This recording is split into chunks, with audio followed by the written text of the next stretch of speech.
बिस्मिल्लाहिर्रहमानिर्रहीम। अस्सलाम वालेकुम। Welcome to my YouTube channel खाना और सजाना विद अतीका। आई होप आप सब लोग बिल्कुल खैरियत से होंगे। चलते हैं आज की रेसिपी की तरफ, जो कि है स्पेनिश ऑमलेट। बहुत ही मज़ेदार ये बनता है, तो चलें देख लें इसको बनाने के लिए इंग्रेडिएंट्स कौन से चाहिए। मैंने यहाँ पर आलू लिए हैं और ये आलूओं को मैंने इस तरह से पतले स्लाइसेस में काट लिया है। आप चाहें तो आप आलूओं को छोटा छोटा चॉप भी कर सकते हैं। उसके अलावा ये प्याज लिया था, इनको भी मैंने पतला पतला इस तरह से काट लिया है। प्याज भी आप चाहें तो आप छोटा छोटा चॉप कर सकते हैं। थोड़ी सी सब्ज़ मिर्च इसके अंदर जाएंगी। 4 अदद मैंने अंडे लिए हैं। यहाँ पर मैंने हाफ़ टी स्पून के करीब नमक लिया है, हाफ़ टी स्पून के करीब ही काली मिर्च, और ये हाफ़ टी स्पून के करीब ही मैं इसके अंदर चिली फ्लेक्स ऐड करूँगी। इसके अलावा मैं इसके अंदर चीज़ स्लाइसिस ऐड करूँगी। स्लाइसिस की जगह आप मोज़रेला और चेडर को ग्रेट कर भी ऐड कर सकते हैं। तो चलें स्पेनिश ऑमलेट बनाना स्टार्ट करते हैं।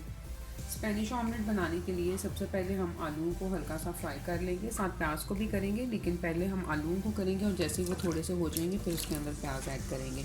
ये मैंने आलू जो हैं वो उसके अंदर डाल दिए। मैंने तकरीबन 4 मीडियम साइज़ के करीब आलू लिए थे जो मैंने इसके अंदर ऐड किए हैं। आपने अगर आलू आपको कम पसंद है तो आप आलू की क्वांटिटी को कम भी कर सकते हैं। इसको मैं 2 से 3 मिनट तक इसमें मीडियम फ्लेम के ऊपर फ्राई करूँगी और उसके बाद इसमें हम प्याज ऐड कर देंगे। तो ये 2 से 3 मिनट तक मैंने आलू को फ्राई कर लिया है। अब हम इसके अंदर प्याज और सब्ज़ मिर्च ऐड कर 2 से 3 मिनट तक इनको भी फ्राई कर लेंगे ताकि ये थोड़े से सॉफ्ट हो जाएँ।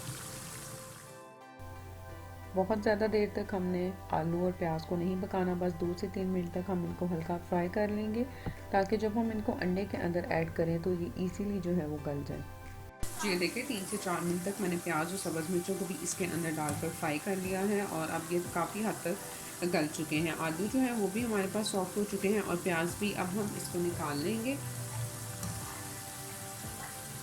इसको निकालने के बाद आपने थोड़ी देर के लिए रूम टेम्परेचर पर इसको ठंडा होने देना है ताकि हम अंडों में इसको मिक्स कर सकें। अब इसको हम थोड़ी देर के लिए तकरीबन 5 से 7 मिनट तक रूम टेम्परेचर के ऊपर हम इसको ठंडा कर लेंगे। जी, तो ये अंडे जो हैं हमने यहाँ पर तोड़ लिए हैं। अब हम इसके अंदर नमक, काली मिर्च और चिली फ्लेक्स ऐड कर देंगे और इनको अच्छी तरह से मिक्स कर लेंगे। नमक और मिर्च का इस्तेमाल आप अपने टेस्ट के मुताबिक कम या ज़्यादा भी कर सकते हैं। जी, तो ये अंडों को अच्छी तरह से मिक्स करने के बाद फ्राई किए हुए आलू, प्याज और सब्ज़ मिर्च हम इसके अंदर ऐड कर इसको भी अच्छी तरह से मिक्स कर लेंगे।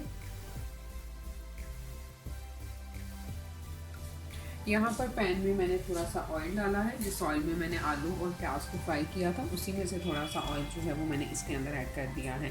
अब हमें ये मिक्सचर इसके अंदर पोर करना है, लेकिन हम पूरा मिक्सचर पोर नहीं करेंगे। पहले हम इसमें हाफ़ मिक्सचर जो है वो ऐड कर देंगे। फ्लेम को मैंने ऑन कर दिया है और बिल्कुल अभी लो पर किया हुआ है ताकि मैं ये सारा मिक्सचर पहले इसके अंदर पोर कर लूँ। उसके बाद मैं फ्लेम को थोड़ा सा मीडियम पर लेकर आऊँगी। ये इस तरह से सारा मिक्सचर जो है ये देखिए मैंने इसके ऊपर डाल दिया है। थोड़ा सा मैं इसमें और डालूँगी। जी, तो अब इसके ऊपर चले जाएंगे चीज़ स्लाइसेस। इसको मैंने छोटे पीसेस में काट लिया है और इस तरह से करके मैं इसको मिक्सचर के ऊपर फैला दूँगी।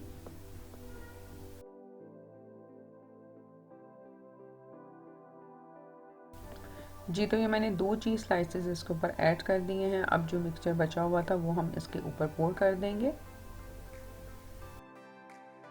जी, तो मैंने सारा स्पेनिश ऑमलेट का मिक्सचर जो है इसके अंदर पोर कर दिया है।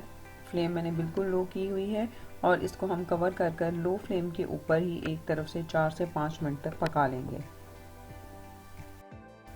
जी, तो 5 मिनट हो गए हैं। 5 मिनट तक लो फ्लेम के ऊपर मैंने इसको पकाया है। अब हम इसको चेक कर लेते हैं।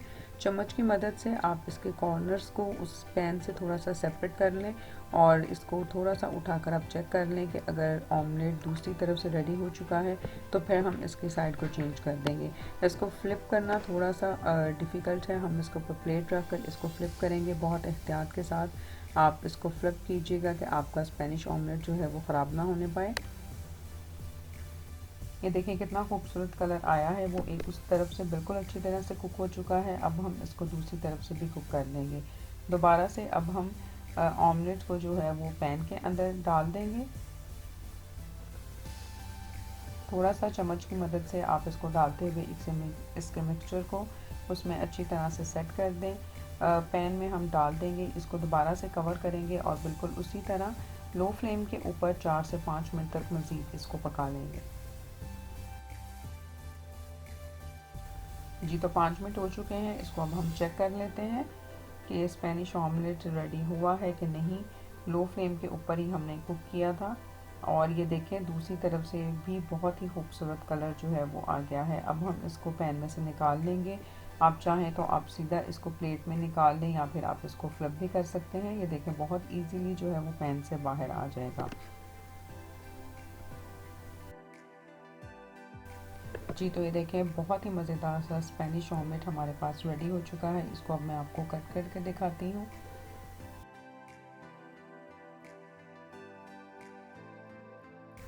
ये देखें बहुत ही चीज़ी, बहुत ही मज़ेदार ये रेडी होता है। आप इसको ज़रूर ट्राई कीजिएगा। ब्रेकफास्ट में आप इसको इजीली तैयार कर सकते हैं।